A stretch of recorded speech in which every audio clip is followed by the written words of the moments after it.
Bonjour à vous qui avez l'occasion de suivre cette émission Santé plurielle qui va se consacrer aujourd'hui à la chirurgie, mais pas n'importe quelle chirurgie, c'est la chirurgie pédiatrique. Nous parlons de ce domaine de médecine avec notre invité, le docteur Antoine Mboyo. Bonjour docteur. Bonjour madame. Et merci d'avoir répondu à notre invitation. Docteur Antoine, vous êtes médecin, vous êtes chirurgien pédiatre. Alors, est-ce que vous pouvez nous expliquer un peu ce que c'est que la chirurgie pédiatrique? Nous connaissons la pédiatrie, nous connaissons la chirurgie, mais quand c'est chirurgie pédiatrique, qu'est-ce que ça donne? Et avant de répondre à la question, je voudrais signaler que vous êtes le président de l'association franco-congolaise des chirurgies pédiatriques. On va y revenir, mais d'entrée des jeux, on voudrait que vous nous permettiez de mettre un contenu sur ce concept de chirurgie pédiatrique.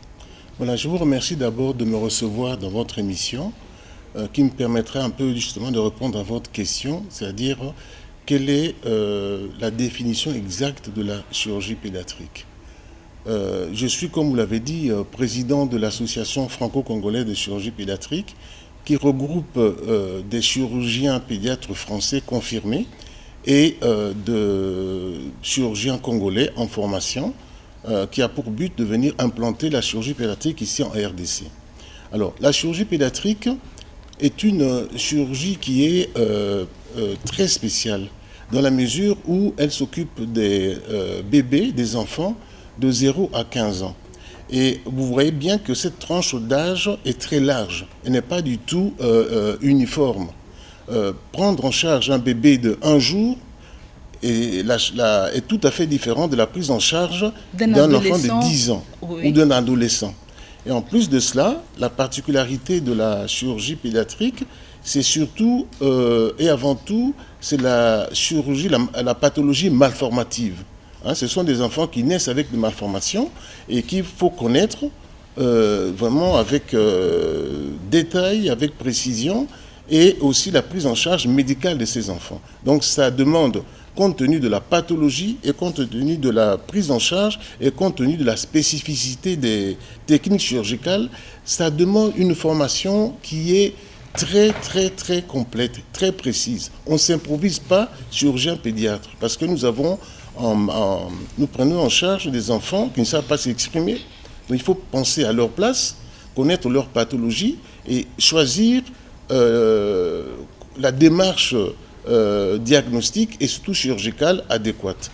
En gros, voici un peu ce que... On pourra en parler longtemps, mais en gros, c'est ça que je voulais vous dire. D'accord. Alors, donc, si je vous comprends bien, dans cette tranche d'âge-là, pour la prise en charge médicale, il faut poser le bon diagnostic, n'est-ce pas, et donner le traitement adéquat. Et cela demande aussi, n'est-ce pas, c'est qu'il faut le matériel spécifique pour ces genres d'interventions. Bien sûr. Alors, je voulais ajouter quelque chose. Vous avez posé une très belle question. Vous avez dit chirurgie et pédiatrie. Oui. Donc, dans chirurgie que nous réalisons, il y a pédiatrie. Donc, il y a 2 spécialités cumulatives. Donc, c'est pour ça que la chirurgie pédiatrique demande beaucoup de connexion avec d'autres spécialités de pédiatrie. C'est-à-dire que nous ne pouvons pas travailler sans pédiatre, par exemple. Nous ne pouvons pas travailler sans réanimation, sans la réanimation pédiatrique, donc médicale. Nous ne pouvons pas opérer sans les anesthésiques. Donc, nous ne pouvons pas non plus opérer sans les infirmières dédiées à la pédiatrie. Donc, c'est une équipe qui doit être complète, cohérente et solide. Ok. Alors, est-ce qu'on peut être chirurgien? On fait des interventions sur des adultes et puis on vous amène des cas d'enfants qui ont des problèmes. Et puis, est-ce que ça passe facilement ou bien il faut nécessairement une formation pour faire certaines interventions sur les enfants? Alors, permettez-moi de vous faire un petit rappel historique. Le Congo a été colonisé par la Belgique, comme vous le savez. Oui. Et dans le système belge, le système médical, dans la formation médicale belge, la chirurgie pédiatrique n'est pas une spécialité. Donc aujourd'hui, encore en Belgique, où la formation d'ailleurs est excellente, hein, j'y suis issu de la formation belge, juste aujourd'hui, ce sont les adultes qui font la chirurgie pédiatrique. C'est-à-dire que c'est une chirurgie d'organes, c'est-à-dire qu'un adulte qui fait l'urologie, il va aussi s'occuper de l'urologie pédiatrique. Un adulte qui fait de l'orthopédie adulte va aussi s'occuper de l'orthopédie infantile. Donc c'est une formation dite verticale. Alors que la chirurgie pédiatrique, telle est conçue en France, aux États-Unis, en Angleterre, dans tous les pays du monde, c'est une chirurgie de l'enfant. On prend l'enfant dans son ensemble. Donc quand on travaille... Comme un être à part entière. Un être à part entière. L'enfant, comme on dit souvent, ce n'est pas un adulte en miniature. C'est un être à part qui ne comprend pas certaines choses, la maladie, la mort, la souffrance, c'est tout cela il faut prendre en charge. On n'est pas que chirurgien pédiatre pour seulement ouvrir le ventre ou opérer. Nous devons prendre tous ces aspects dans leur ensemble. Dans l'ensemble. Alors, vous avez mis en place l'association franco-congolaise des chirurgies pédiatriques. Quels sont les objectifs que vous poursuivez dans cette association? Alors, et qu'est-ce que vous faites concrètement? Tout à fait. Là, vous posez une excellente question parce que notre association repose sur une philosophie bien précise. Il y a deux piliers. D'abord, traiter les enfants, les opérer, et surtout, j'insiste sur cette facette, c'est la formation des futurs formateurs congolais. Parce que notre but n'est pas, de l'association, n'est pas venir s'implanter au Congo, mais c'est plutôt pour former les futurs jeunes Congolais à la chirurgie pédiatrique. Alors, quelle sont notre stratégie? Quelle est notre stratégie? Elle est simple. Nous venons régulièrement, pratiquement tous les 2 mois, opérer les enfants. Pour le moment, c'est à Kalembe-Lembe.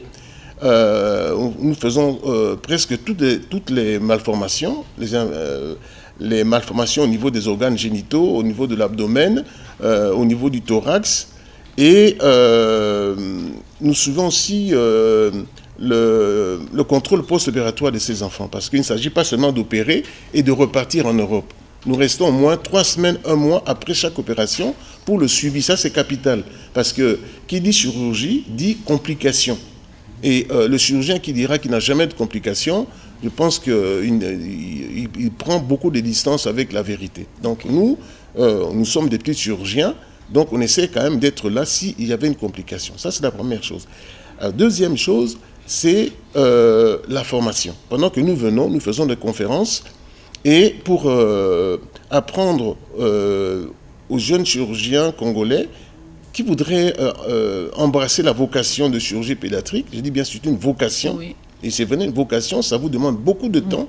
Un enfant, il ne parle pas, il ne s'exprime pas, et c'est un être tout à fait à part, hein. Donc c'est vraiment une vocation, un sacerdoce même, je dirais. Donc il faut vraiment qu'on forme bien les jeunes Congolais dans cette formation. Et d'ailleurs, dans cette optique, nous avons déjà approché différentes universités congolaises, l'UNIKIN, l'université de Lubumbashi, l'université de Bukavu, l'université de Mbandaka, de Mbujimaï, pour en fait essayer de créer un diplôme national, mais de haut niveau. C'est-à-dire que les enseignants seront des gens, des grands chirurgiens, des grands professeurs qui vont venir de France, du Canada, de l'Inde et d'autres pays. En accord bien sûr avec les Congolais, les autorités académiques congolaises, et avec le concours des ministères de la Santé et le ministère de l'Enseignement supérieur universitaire. Voilà en gros un peu la sève philosophique de notre association. Alors si vous permettez d'ajouter quelque chose, toutes ces missions sont pour le moment surtout sont subventionnés par notre partenaire privilégié qui est Dignité Internationale. Parce que depuis quelques années, ce sont ces gens bénévoles qui habitent en France, dans la région parisienne, qui nous viennent en aide. Sans eux, on ne pourrait pas faire ce qu'on fait actuellement. Exactement, c'est vraiment ça la question que je voulais poser, hein. D'où viennent les moyens, en fait, pour faire tous ces voyages que vous faites? Vous partez de la France, vous venez, parfois vous amenez même d'autres médecins qui viennent de l'étranger. Actuellement, vous êtes venu avec un grand professeur, le professeur Kumar. Hein? Gupta, oui. Gupta, Gupta, voilà. Oui. il est venu, il est en train de faire des interventions avec son équipe ici. Je voulais savoir comment est-ce que vous faites pour subvenir aux besoins ou aux défis qui se présentent par rapport à tout ce que vous faites.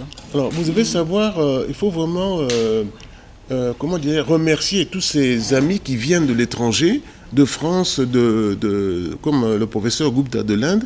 Ce sont des gens qui viennent opérer des enfants congolais à titre gracieux. Ils ne touchent pas un seul franc congolais ou un seul billet de dollar. Donc ils viennent, en plus, ils nous apportent du matériel.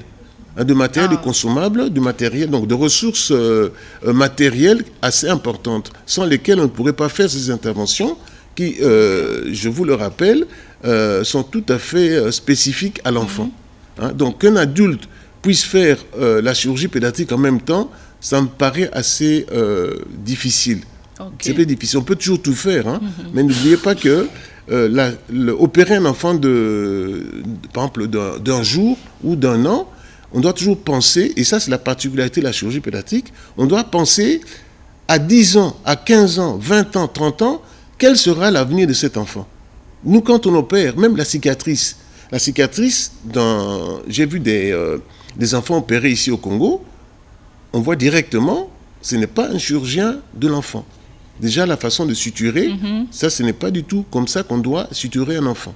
Donc, même sur le plan esthétique, ça pose problème. Ça pose d'énormes problèmes. Et l'enfant risque d'être gêné quand il sera plus grand. Gêné, oui, ça peut l'aider. Les garçons, bon, je crois que l'esthétique, c'est pas tout à fait leur fort, mais c'est surtout les filles. Une jeune fille qui a une cicatrice abdominale disgracieuse, elle est peut-être complexée toute sa vie. Donc, c'est tout cela que nous essayons de... Et donc, il y a par exemple le partenaire d'Unité Internationale qui vous accompagne et parfois vos propres moyens pour faire ce que vous faites. Alors, puisqu'on parle du professeur Gupta, nous l'avons rencontré en train de faire des interventions à Kalembele, mais là vous êtes. Il nous a accordé... on s'est entretenu, donc on va l'écouter. Il parle de l'objectif de son voyage ici en RDC.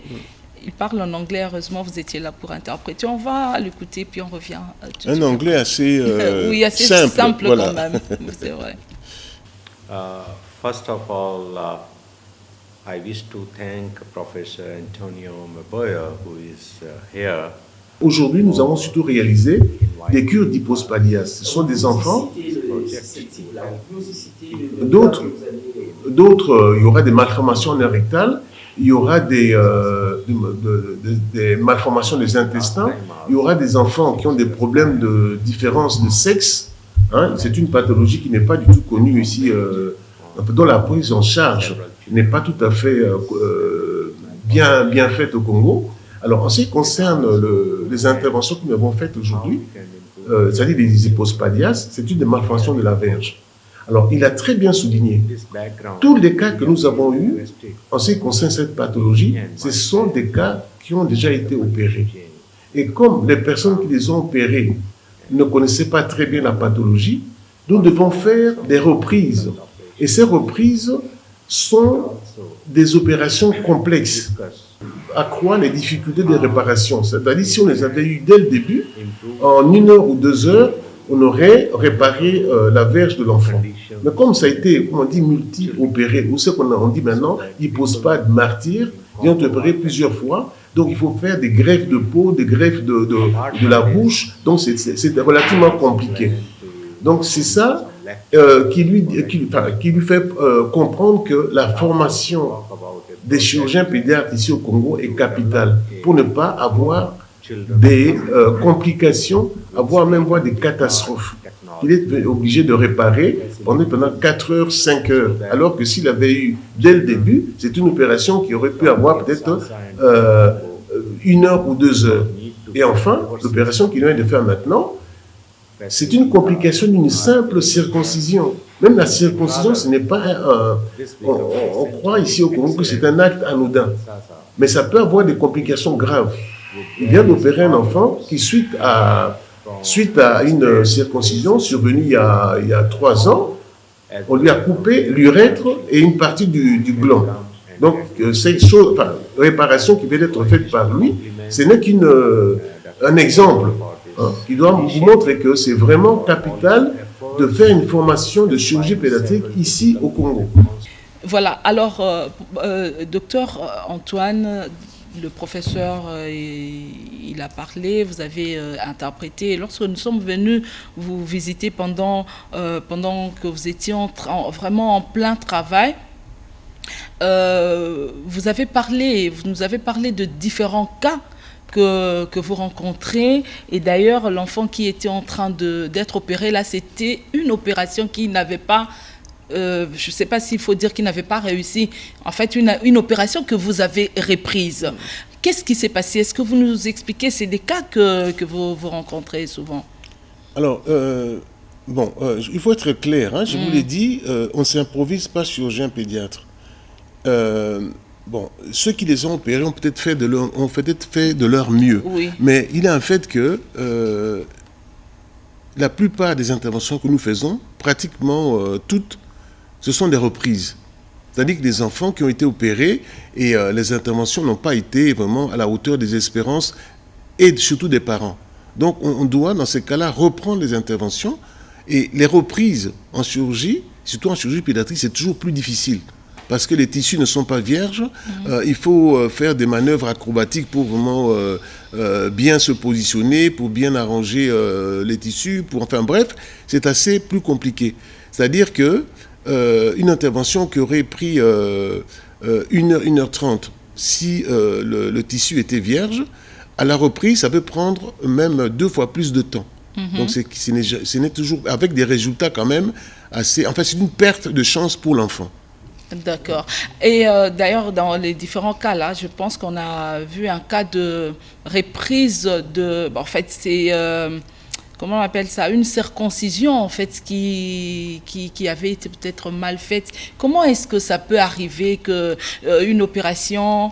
Nous ne sommes pas du domaine, ne sommes pas de médecins, mais on pense peut-être que c'est quelque chose de simple et tout. Mais comment est-ce qu'il peut arriver qu'il y ait des problèmes et qu'on doit reprendre l'opération? C'est une très bonne question. Ça, c'est même pour la chirurgie.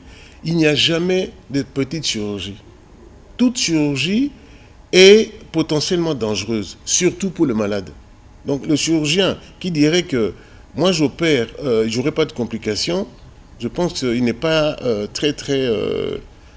disons, dès lors qu'on manipule le corps humain, il faut rien banaliser. Voilà, en fait. C'est pour ça qu'avant d'opérer, il faut réfléchir avant. Et aussi penser aux conséquences. Alors, vous avez dit, même les gestes les plus simples, une circoncision, tout le monde fait ça au Congo, même, c'est pas qu'au Congo, en Afrique, au Maroc, ils appellent ça les barbiers, ils passent dans les quartiers, et puis ils font les circoncisions, voilà. Et ça marche relativement bien, puisque la plupart des gens qui bénéficient des circoncisions ici au Congo, se portent bien. Mais il y a beaucoup de complications dont on ne parle jamais. Et cet enfant-là, c'était une circoncision faite par je ne sais pas qui, et qui a été une catastrophe, parce qu'il a incisé une partie du gland et a aussi abîmé l'urètre, c'est-à-dire le conduit qui amène les urines au niveau du méa, enfin au niveau du gland. Et qu'est-ce qui s'est passé? L'enfant, il a vécu comment, en fait, pendant ces temps? C'est-à-dire que pendant ce temps, l'enfant, pour faire pipi, il faisait pipi dans ses chaussettes. C'est-à-dire que le jet urinaire n'allait pas loin, il était plutôt vers le bas. Donc, vous voyez déjà à l'école, un enfant qui est comme ça, qui fait, les chaussettes sont toujours mouillées, ses amis voient toujours qu'il fait pipi d'une façon un peu... Vous savez, les enfants sont souvent très méchants entre eux, donc c'est sous des moqueries et tout ça, et puis ils mouillent ses culottes et tout ça. Donc c'est pour ça qu'à partir d'une opération supposée bénigne, on peut avoir des catastrophes qui sont assez lourdes pour l'enfant. Alors, il y a d'autres cas, il y a beaucoup de cas que vous êtes en train de prendre en charge. Alors, est-ce qu'on peut énumérer certains? Est-ce que généralement, ce sont des cas, comme vous avez dit, des malformations, l'enfant est né avec des malformations, ou bien c'est des problèmes qui viennent, l'enfant est déjà né et puis on a des problèmes pour lesquels il faut intervenir? Quels sont les différents cas, en fait, auxquels vous faites face? C'est ça. Donc, vous avez bien résumé. Il y a 2 genres de pathologies. Il y a les pathologies malformatives, c'est-à-dire que tout était déjà dans le ventre de la maman. La malformation était déjà là. D'ailleurs, je profite de l'occasion, je vous ai dit, la chirurgie pédiatrique, c'est de 0 à 15 ans, mais maintenant, c'est la chirurgie anténatale. Avant même la naissance, on fait des examens à l'échographie, parfois on est amené à intervenir dans le fœtus. Ok, parce que lors de consultations prénatales, par exemple, vous notez déjà de problèmes. Tout à fait. À l'échographie, on peut voir, par exemple, je parle d'un rein, par exemple, qui est dilaté, qui est en souffrance. On est peut-être obligé, parfois, d'intervenir pour mettre un cathéter pour soulager les reins de l'enfant. Hein, donc, il y a vraiment une extension extraordinaire. La chirurgie pédiatrique a pris une ampleur vraiment qui est extraordinaire. Donc maintenant, il y a même la chirurgie fœtale. Donc avant, dans les centres bien sûr bien spécialisés. Et voilà. Donc, nous avons vu même à travers les écrans, je ne me rappelle plus, ça s'est passé dans quel pays, mais c'est un enfant en fœtus, il était encore dans le ventre de sa mère, mais on a dû opérer son cœur alors qu'il n'était pas encore né. Donc c'est des choses qui sont mais ça demande vraiment des centres hyper spécialisés. On n'en a pas encore là au Congo. On n'en est pas encore là. Alors on en est où au Congo? Parce que c'est quand même un projet qui date déjà, n'est-ce pas? Tout à fait. Voilà, alors on en est où au Congo? Quelle est la situation? Parce que aujourd'hui, on a tous ces cas de malformation, c'est vrai. Il y a aussi quand même un problème de prise en charge. Nous ne sommes pas médecins, mais nous sommes parents. Nous amenons des enfants à l'hôpital. Nous savons parfois qu'il y a des cas qu'on ne sait pas vraiment résoudre. Alors vous-même, avec votre œil de spécialiste, quelle est la situation et sur quoi vous voudriez vraiment agir? Alors, pour être bref, ça c'est un constat. Hein? Je n'attaque personne. Hein? Donc, si on veut avancer, il ne faut pas se voiler la face. La chirurgie pédiatrique aujourd'hui au Congo, par rapport à d'autres pays, même africains, nous sommes très très en retard. Très très en retard pour les deux raisons suivantes. C'est d'abord un manque de ressources humaines, un manque de spécialistes bien formés. Il n'y en a pas beaucoup. Il n'y en a pas beaucoup. Et là, je suis vraiment très gentil. Et puis, deux, le manque de ressources matérielles. C'est-à-dire, on n'a pas des structures. Par exemple, dans tous les pays, par exemple en France, aux États-Unis, et même dans les pays africains, le Maroc, la Tunisie, la Côte d'Ivoire, le Sénégal, le Bénin, ils ont tous ce qu'on appelle des hôpitaux d'enfants. C'est-à-dire que c'est là où tous les enfants, les maladies médicales et chirurgicales de l'enfant sont regroupées. Et ça, c'est c'est vraiment pour ces pays-là et pour la prise en charge de ces enfants-là, c'est capital. Parce que tout le monde sait que dans cet hôpital-là, pour le bébé, je peux trouver une solution à la maladie de mon enfant ou bien de mon petit-fils ou autre. C'est que nous n'avons pas, ou si peu. Nous avons Kalembelembe, où d'ailleurs je profite de l'occasion pour remercier le médecin directeur, le docteur Akele, qui nous a reçus et qui nous aide dans des conditions difficiles. Hein. Vous avez vu à Kalembelembe, qui est un hôpital public. On va l'écouter d'ailleurs tout à l'heure, parce qu'on a eu quand même à parler aussi avec elle. Hein. Oui. Ok. Donc, il y a ce problème, il y a un problème quand même de mise à niveau de médecins par rapport à ce domaine, n'est-ce pas? Et puis, un problème de matériel. Alors, je vous avais posé une question et je pense que je vous avais arrêté alors que vous étiez en train de donner la réponse. La question était de savoir les différents cas que vous traitez à travers les interventions chirurgicales. Vous avez parlé même des opérations avant la naissance et puis après, parce qu'il y a la naissance et puis jusqu'à l'adolescence. Oui, donc il y a, je vous ai dit, donc les pathologies malformatives. Donc l'enfant naît avec cette malformation. Malformation à quel niveau? Alors, à tous les niveaux. À tous les niveaux. Alors, il y a deux types de malformations. Il y a des malformations qu'on voit à la naissance. Celles-là, on est vite alerté et puis on essaye de les traiter. Il y a des malformations qu'on ne voit pas, mais qui vont évoluer à l'âge de 20 ans, 30 ans, à des catastrophes. Je vous donne un exemple. Beaucoup d'enfants ont peut-être des problèmes au niveau des reins. Vous savez qu'ici au Congo, j'ai remarqué en allant à gauche à droite qu'il y a beaucoup de problèmes de dialyse, d'insuffisance rénale. Bien sûr, certains sont dus à des maladies d'adultes, mais je suis sûr qu'au moins 40% de ces adultes, ça vient de malformations qui n'ont pas été détectées parce que l'enfant apparemment est bien. On n'a pas fait d'échographie parce que l'enfant boit, il grandit bien, alors que la malformation... Il n'y avait pas des signes qui alertent. Voilà. Voilà. Et puis, à l'âge de 10 ans, 15 ans, l'enfant commence à souffrir. À l'âge de 20 ans, on découvre qu'il a une malformation au niveau des reins, mais là, c'est déjà trop tard. Okay. Donc, le rein est complètement abîmé. Il faut faire de la dialyse. Ici, au Congo, la transplantation rénale n'existe pas. Donc, c'est vraiment avec une issue catastrophique. Alors que si on avait pu déceler ça avant, ça aurait pu éviter le décès de l'enfant. Mais comment est-ce qu'on peut déceler avant quelque chose qu'on n'a pas vu? On n'a pas vu des signes, on ne s'est pas plaint. Et qu'est-ce qu'il faut faire? Est-ce qu'il y a des... Je ne sais pas... si ça ne se fait pas au Congo, ailleurs, on fait quoi? Est-ce qu'on passe systématiquement des examens, même quand il n'y a pas de plainte, pour détecter certaines maladies qui ne sont pas visibles? La consultation prénatale, c'est là qu'il faut faire les choses. Oui. C'est-à-dire que toutes les femmes enceintes devraient bénéficier des échographies au premier semestre, deuxième et troisième. Parce que s'il y a une malformation, on peut continuer à suivre. Déjà avec ça, on peut éliminer, je pense, 80 à 90% des cas de pathologie malformative. Alors, pour ce qui est maintenant quand on n'a pas fait d'échographie, il faut faire attention à certains signes. J'ai remarqué, dans les consultations ici au Congo, quand un enfant fait de la fièvre, on pense directement à la malaria.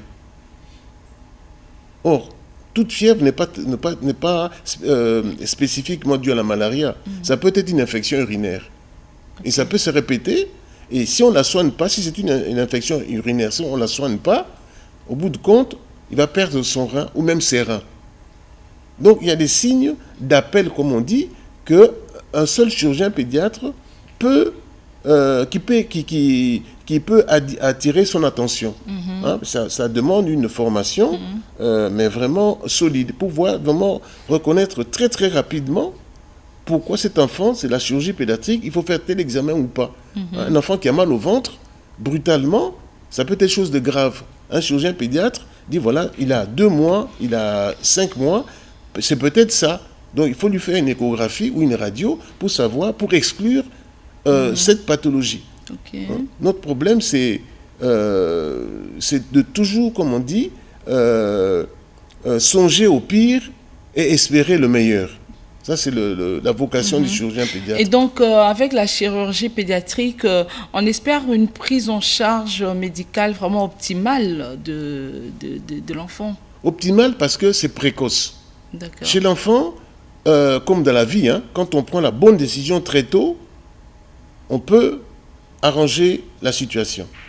Mais pour prendre la bonne décision très tôt, il y a aussi l'implication des parents, la responsabilité des parents. Bien sûr, bien sûr. C'est vrai, c'est vrai, mais l'implication du pédiatre aussi. Parce que je pense qu'ici, les gens vont voir facilement le pédiatre. C'est pour ça que je vous ai dit, le pédiatre doit être impliqué dans notre équipe. Parce que c'est les pédiatres qui, en principe, devraient nous amener les malades. Les pédiatres devraient travailler avec nous. Le pédiatre devrait connaître la pathologie, je ne dis pas dans les détails, en gros la pathologie chirurgicale de l'enfant. Okay. On doit travailler ensemble. Et les infirmières aussi, j'insiste, au Congo, j'ai l'impression qu'au Congo, les infirmières sont un peu, je ne dirais pas méprisées, mais elles ne sont pas, comment dirais-je, considérées à leur juste place. Parce qu'elles font un travail fantastique. En Europe, les infirmières sont des collaboratrices. Ce n'est pas des quantités négligeables. Okay. Donc, ce sont des personnes qui ont fait des études difficiles. Donc, ce sont des gens qui travaillent avec les médecins. Alors, on a parlé tout à l'heure de comment dire, de l'hôpital de Kalembe-Lembe qui prend en charge en fait, qui est une formation sanitaire spécialisée vraiment dans la prise en charge médicale des enfants. Alors nous sommes allés aussi voir la situation de cet hôpital. Alors on va prendre juste un extrait de notre interview avec le médecin directeur, le docteur Akele. Il y a des enfants qui nous viennent parfois déjà très bousillés. On les a gardés trop longtemps dans des centres qui n'ont pas pu bien les soigner. Les enfants ont leur maladie spécifique.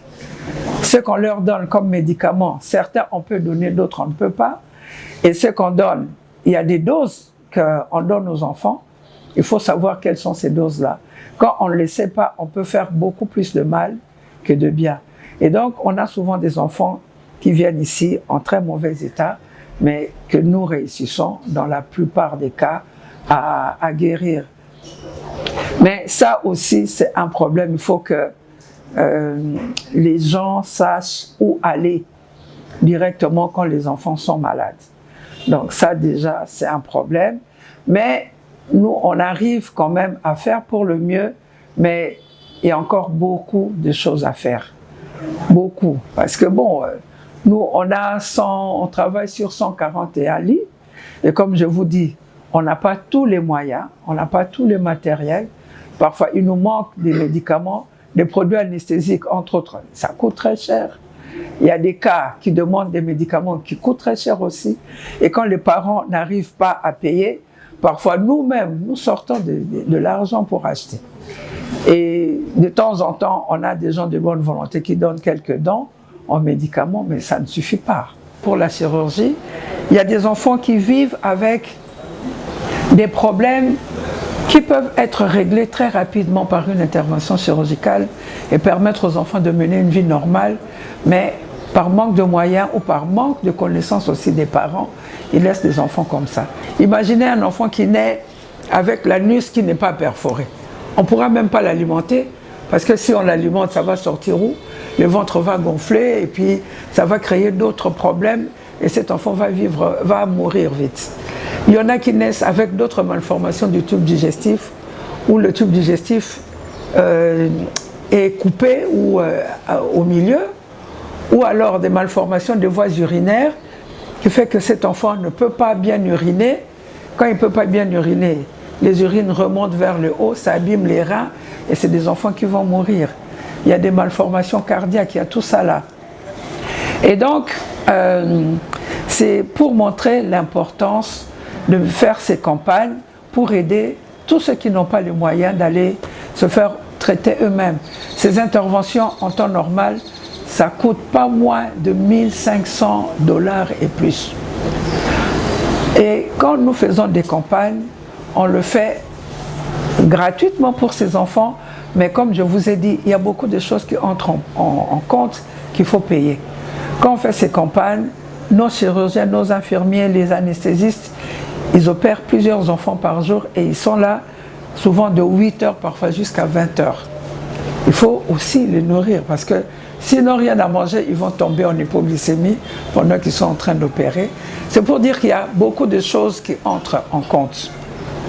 Et donc, pour la campagne actuelle, il y a le docteur Mboyo, que vous allez entendre aussi, qui était venu la première fois ici pour...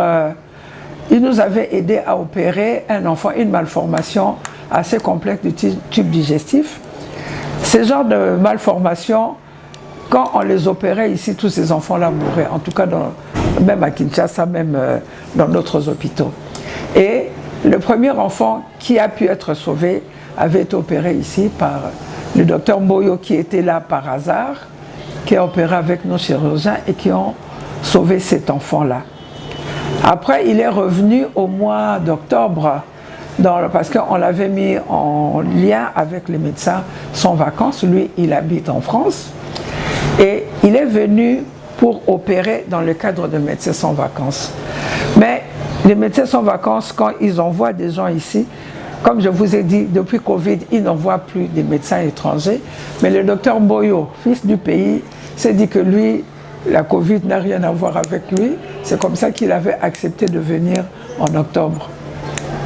Il a opéré avec nos chirurgiens à nous, mais il y avait beaucoup d'enfants. Ils n'ont pas pu opérer tous ces enfants-là en 2 semaines. Et lui-même, il s'est dit qu'il allait trouver d'autres personnes là-bas sur place qui pourraient aider à continuer le travail qui avait été commencé. C'est comme ça qu'il est revenu avec, il parlera lui-même des associations qui le soutiennent aussi pour la campagne actuelle. Il est revenu pour continuer à opérer les enfants qui n'avaient pas pu l'être au mois d'octobre. Voilà, c'est un peu ce qu'on disait avec vous, hein, problème, il faut renforcer les capacités, n'est-ce pas, de professionnels de santé pour prendre en charge les enfants, mais il y a des problèmes, déjà à l'hôpital, cet hôpital pédiatrique reçoit des parents qui sont souvent démunis et donc parfois la prise en charge ça pose problème parce qu'on n'a pas de moyens, etc. Et vous faites ce que vous faites, vous venez pour des campagnes d'intervention chirurgicale compliquées, diverses, variées, etc. On a parlé d'un certain nombre de pathologies, n'est-ce pas, que vous prenez en charge. Alors, nous sommes là aussi pour parler de ces plaidoyers que vous portez, hein, vous, association franco-congolaise des chirurgies pédiatriques.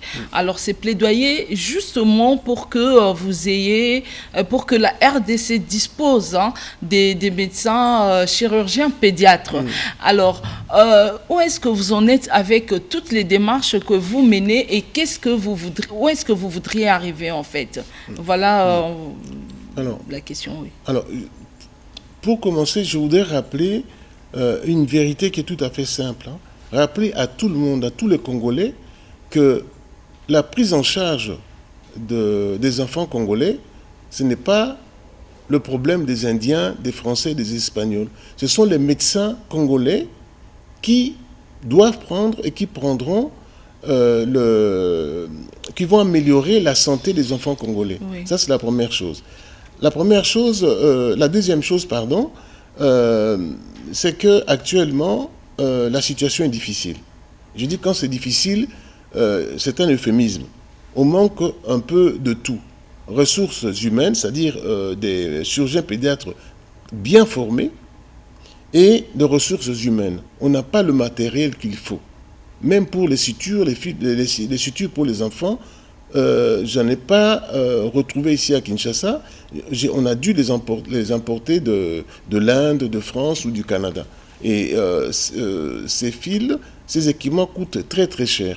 Nous n'avons pas, avec nos petits moyens, nous ne pouvons pas souvenir aux besoins des enfants, par exemple, qui sont à Kalembelembe. Parce que les moyens sont insuffisants. Alors, je pense que les autorités congolaises doivent s'impliquer dans ce projet, parce qu'il faut rappeler quand même la population congolaise est jeune. Oui. La natalité au Congo est une des plus élevées au monde. Par contre, en moyenne 6,6, c'est voilà. Beaucoup. Ouais. Et aussi, la mortalité infantile, surtout néonatale, est aussi parmi les plus importantes au monde. Donc là, il y a beaucoup de travail à faire et ça, il faut que les autorités de tutelle nous aident massivement. Parce que la situation est grave. J'ai vu à Kalembelembe, avec Madame Akele, que je remercie, une femme vraiment courageuse qui se bat pour son hôpital, et surtout que c'est un hôpital du peuple, c'est-à-dire que le tout venant vient à Kalembelembe. Donc ils ne vont pas à gauche, à droite, dans des... Bon, enfin bref, donc on a besoin d'une aide massive des autorités pour la prise en charge des maladies de l'enfant, tant médicales que chirurgicales. Voilà, alors de quelle nature en fait, si ce n'est pas trop demandé, moi je voudrais savoir de quelle nature doit être cette aide que vous demandez des autorités. D'abord, dans l'immédiat, une aide matérielle, c'est-à-dire qu'on ne peut pas travailler, même quand nous venons ici, nous manquons de tout. Les besoins sont tellement immenses qu'au bout d'une semaine, 2 semaines, on n'a plus de fil. Hein? Donc il y a le matériel que nous avons ramené, mais nous sommes... déjà Kinshasa, ce n'est pas une ville, c'est un pays. Hein? Donc... c'est une ville, donc c'est un pays plutôt, donc il faut des besoins énormes. Hein, la population de 18 millions d'habitants, c'est quand même... et puis la natalité à Kinshasa, on me dit que officiellement, c'est entre 2000 à 3000 enfants par jour. Naissance par jour. Oui. Naissance par jour. Donc c'est extraordinaire. Donc il faut beaucoup de moyens. Et beaucoup d'enfants, c'est beaucoup de problèmes. Beaucoup d'enfants, c'est beaucoup de problèmes, c'est des problèmes de santé, il y a des contraintes en fait pour la prise en charge. Vous faites ce que vous faites là, c'est par patriotisme que vous le faites. D'abord, je vous ai dit, hein, la chirurgie pédiatrique, c'est un sacerdoce. Et ce que nous faisons actuellement, bon, on le fait, mais je dois vous dire que c'est vraiment une goutte dans l'océan. D'accord. Une goutte dans l'océan parce que la tâche est immense. On ne peut pas, avec une association, pouvoir avoir la prétention de changer la situation qui prévaut ici au Congo. Mais, comme on dit, même les plus grands voyages commencent toujours par un premier pas. Donc, on espère que ce premier pas sera largement soutenu, je dis bien largement soutenu par les autorités de tutelle. Oui, alors l'autorité de tutelle, nous voyons ici le ministre de la Santé, le docteur Roger Kamba. Le plaidoyer est adressé à lui, également au président de la République, parce que sur le premier responsable en fait de la santé en RDC. Et si nous espérons avoir des personnes qui portent ce pays, des personnes en bonne santé, en fait, ça doit commencer par la prise en charge des enfants. Et je pense que l'actuel ministre de la Santé, il est pédiatre. Hein. Il est pédiatre. Donc, il comprend bien de quoi nous parlons. Je suis sûr qu'il comprend très bien. Oui. Donc je suis sûr que nous allons très bientôt bénéficier de son aide massive dans ce projet. Merci beaucoup, docteur Antoine Boyo, pour tout ce que vous faites. Hein. Vous n'êtes plus au pays depuis longtemps, mais vous venez en tout cas pratiquement tous les 2 mois pour pour opérer, mais revenir aussi pour faire le suivi des opérations que vous faites. Mais ça demande de moyens, ça nécessite de moyens, et vous tendez la main, notamment aux autorités de tutelle, pour qu'ils viennent appuyer ce que vous faites, mais pas seulement ça, mais également pour la formation de spécialistes en chirurgie pédiatrique, parce que demain, vous ne serez pas là, mais les Congolais qui sont sur place, ils pourront prendre en charge tous ces différents cas compliqués de malformations des enfants auxquels vous faites face régulièrement quand vous venez ici. Je voudrais quand même souligner quelque chose. Il ne faut pas résumer ce projet à ma modeste personne. Vous savez que nous sommes tout un groupe. Je ne suis pas le président, je suis plutôt l'esclave de cette association. Ah oui, donc, voilà. Être président, c'est être... il y a beaucoup de responsabilités, n'est-ce pas? Tout à fait, mais on a quand même beaucoup. C'est toute une équipe. Toute une équipe, donc c'est pour ça que... Exactement. C'est pour ça que le projet, quand même, me donne beaucoup d'espoir, parce que nous sommes nombreux, nous partageons la même philosophie et nous faisons les mêmes sacrifices. Voilà, et des Français et des Congolais. Des Congolais, voilà.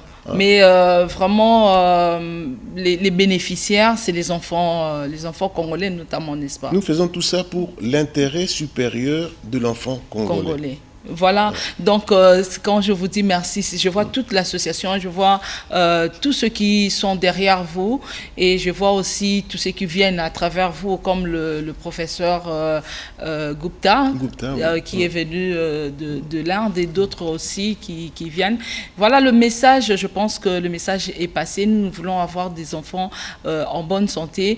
Mais il y a aussi, pour terminer, un message que je voudrais adresser aussi aux parents, parce qu'on le sait, à force de parler avec des médecins, il y a des parents qui amènent aussi des enfants tard pour la prise en charge. Donc quand il y a des problèmes, que vous remarquez une anomalie, etc., il faut tout de suite voir le médecin pour qu'on prenne en charge des problèmes. On en parlera peut-être une autre fois, de problèmes d'anomalies de développement sexuel, par exemple, des parents qui ont des enfants, qui ont voilà, ces genres de problèmes. On cache, on ne veut pas montrer l'enfant, et puis l'enfant grandit avec des problèmes, n'est-ce pas? Et ça pose problème lorsque l'enfant devient plus grand. Merci en tout cas, merci à vous docteur, merci à vous aussi qui nous avez suivis. Si vous avez de préoccupations, des questions à poser, nous laissons toujours un numéro au bas de vos écrans, donc vous pourrez nous atteindre par ce numéro. En tout cas, on vous retrouve très prochainement dans le cadre d'un autre numéro des santé plurielles. Portez-vous bien chez vous. Au revoir.